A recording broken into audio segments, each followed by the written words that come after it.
Katika maandalizi ya kuelekea msimu ujao kwa maana ya msimu wa 27-28, kuanzia tarehe 27 mwezi Aprili tumeanza kusambaza pembejeo kwenda kwa wakulima. Na mwaka huu mpango wetu ni kusambaza lita 1.5 milioni za viuatilifu vya maji, kwa maana kwamba viuatilifu ambavyo vinaua wadudu, pia kudhibiti magonjwa ya korosho. Lakini pia tuna mpango wa kusambaza sulfa tani 30 katika mwaka huu.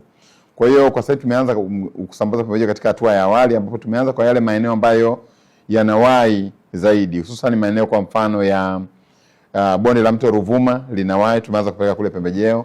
Kuna maeneo kule Kilwa yanawahi sana kwenye panda wa kuanza korosho inachipua mapema, tumeanza kupeleka pembejeo. Lakini pia kuna maeneo kama ya Mtama kule na Chunyu na ukanda ule pia na yenyewe yanawahi kuchipua, kwa tumeanza kupeleka pembejeo.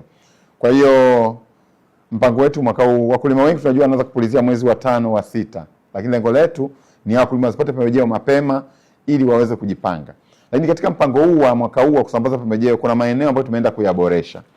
Kwanza, katika miaka iliyopita kulikuwa na changamoto ya baadhi ya wakulima kukosa pembejeo kutokana labda katika baadhi ya mkoa kutokuwa na usimamizi thabiti. Kwa mwaka huu pembejeo zitagawa kupitia vyama vya msingi, lakini tutakuwa na vijana wa BBT ambao tutashirikiana pia na mamlaka za vijiji na kata katika usimamizi. Kwa mwaka huu tutasimamia pembejeo kuhakikisha kwamba kila mkulima anapata pembejeo kwenye chama cha msingi anapata pembejeo. Lakini pia uwepo wa timu hii katika vyama vya msingi utasaidia kupunguza malalamiko. Maana yake ni kwamba akija mkulima na changamoto yoyote labda ya namba au chochote kile, ataweza kusaidiwa pale kirahisi. Tunamshukuru Mheshimiwa Rais kwa kutuletea hizi pembejeo kwa wakati, kwa sababu zimefika katika muda mwafaka kabisa, kwa sababu kipindi hichi ndio kipindi cha matarajio ya wakulima wengi katika uandalizi wa mashamba, na pembejeo namna zilivyofika basi tutatufanya sisi tuwe na ufanisi katika shughuli zetu za kilimo. Kwa hiyo pembejeo zimefika katika muda mwafaka. Tunashukuru kabisa kwa Mheshimiwa Rais kwa kutuletea hizi pembejeo. Pia itatufanya sisi tu wakulima tuwe na ufanisi katika kilimo chetu, pia kuongeza tija na mavuno yaliyo